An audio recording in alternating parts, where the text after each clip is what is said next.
अस्सलाम वालेकुम students, welcome to my channel Ayesha legal institution. आज की वीडियो में हम डिस्कस करेंगे लॉ ऑफ टॉट के मोस्ट इंपॉर्टेंट क्वेश्चन। तो पहला हमारा क्वेश्चन है व्हाट इज़ टॉट एंड व्हाट इज़ एसेंशियल। टॉट को समझिएगा कि ये लैटिन वर्ड टॉटियम से निकाला गया है, जिसका मतलब होता है सिविल रॉन्ग। सिविल रॉन्ग की वजह से क्या है कि कोर्ट से फिर आपको अनलिक्विडेड डैमेजेस की फॉर्मेट में जो है वो पैसे मिलते हैं। आगे इसके एसेंशियल में देखें तो क्या होना ज़रूरी है कि ये जो है जी टॉट जो है वो एक रॉन्गफुल एक्ट और ओमिशन होना चाहिए, जिसके बदले में क्या है कि एक पर्सन को क्या है कि लीगल डैमेज जो है वो कोर्ट पूरा करके देती है, जो उसको इंजरी वगैरह आती है। ठीक है, और उसके अलावा जो मतलब क्या है कि लीगल रेमेडी मौजूद है, जो भी उसने अनलॉफुल एक्ट किया है ना, उसके लीगल रेमेडी कोर्ट देगी। फिर law of discharge related order taught के कहाँ पे जो एक पर्सन टॉर्टिस एक्ट करता है लेकिन फिर भी वो उससे बच जाता है, जब वीवर ऑफ टॉट यानी कि खुद ही जो पर्सन है ना, मतलब प्लेंटिफ है, वो ही पीछे हट जाए कि भाई नहीं डिफेंडेंट को मैं माफ़ करता हूँ, या जो है जी वो उसको सेटिस्फाई कर दे, या फिर क्या हो जाए वो रिलीज़ हो जाए, या फिर पर्सन की डेथ हो जाती है, लाइक डिफेंडेंट की हो जाए या प्लेंटिफ की हो जाए, तो ऑटोमेटिकली जो है वो क्या होता है कि ये राइट जो है वो ख़त्म हो जाता है। ठीक है, ये आप लिख सकते हैं। तो ये जो है जी इसके इंपॉर्टेंट, ठीक है, आपने लिखने हैं। उसके बाद defence in law of taught आपने बताना है। Defence in law of taught जो होता है ना, ये प्रिंसिपल है वॉलेंटी नॉन फिट इंजूरा।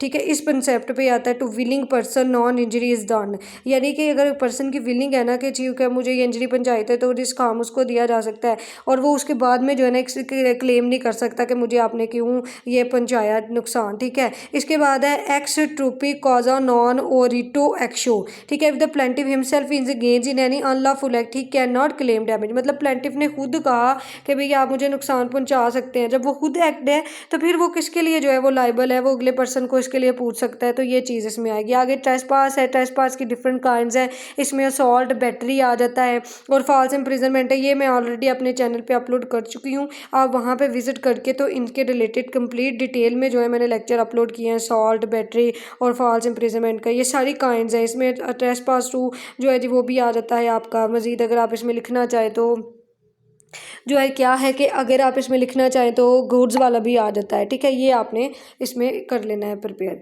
उसके बाद जी अब हम नेक्स्ट चलते हैं, जिसमें आ जाता है आपका क्वेश्चन कि जो जुडिशियल रेमडीज़ हैं, ठीक है, इन लॉ ऑफ टॉट, उस पर नोट लिखें कि एक अब लॉ ऑफ टॉट में जो है जी वो नुकसान हुआ है किसी पर्सन का, ठीक है, उसके पास वो कौन सी जुडिशियल रेमडी हैं कि वो जो है जी कोर्ट में जाके तो उसको तलब कर सकता है। तो वो अब जो जुडिशियल रेमडी उसके पास होती है वो हम देख लेते हैं।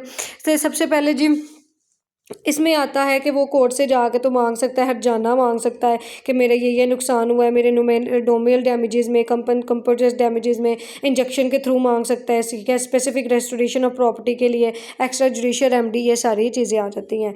अब इसमें जो है ना आप क्वेश्चन लिख सकते हैं डिफरेंट बिटवीन जो है जी काइंड्स ऑफ डैमेजेस, ये आप बयान कर सकते हैं। इसमें डिफरेंट काइंड्स ऑफ डैमेजेस आ जाती हैं, जिसमें अनलिक्विडेड डैमेजेस आते हैं, ये सारी चीज़ें आती हैं। ठीक है, उसके बाद कंट्रीब्यूटिव नेग्लिजेंस। नेग्लिजेंस क्या होता है कि लापरवाही की वजह से कोई पर्सन एक्ट करता है, और कंट्रीब्यूटिव नेग्लिजेंस में आता है कि एक पर्सन ने मतलब खुद हिस्सा लिया, तो फिर वो कोर्ट से आके अपने जो है ना मांग नहीं सकता किसी भी किस्म का रिलीफ।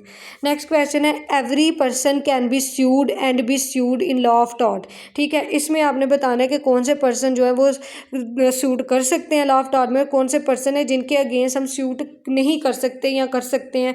तो इन डिफरेंट प्रिंसिपल्स को आपने जो है वो इसमें डिसाइड करना है। हु कैन स्यू का मतलब है कि कौन दावा कर सकता है, और हु कैन बी स्यूड किस पर दावा किया जा सकता है, ये आपने दो प्रिंसिपल्स आपने बताने हैं। फिर डेफामेशन है। डेफामेशन होता है कि किसी पे गलत इल्ज़ाम लगा दिया जाए, हालांकि वो पर्सन ऐसा नहीं होता। ठीक है, तो आपने उसके इंग्रेडिएंट्स लिखने हैं। फिर न्यूसेंस आ जाता है। न्यूसेंस होता है, इसकी दो काइंड्स है। न्यूसेंस होता है कि किसी को मतलब नुकसान पहुंचाना, इरिटेट करना, ठीक है, तो उसकी प्रॉपर्टी पे इलीगल तौर पे कब्जा करना, तो ये दोनों प्राइवेट और पब्लिक में आ जाता है। फिर टॉर्ट एंड क्राइम के दरमियान में डिफरेंस, कॉन्ट्रैक्ट के दरमियान में डिफरेंस आपने लिखना है।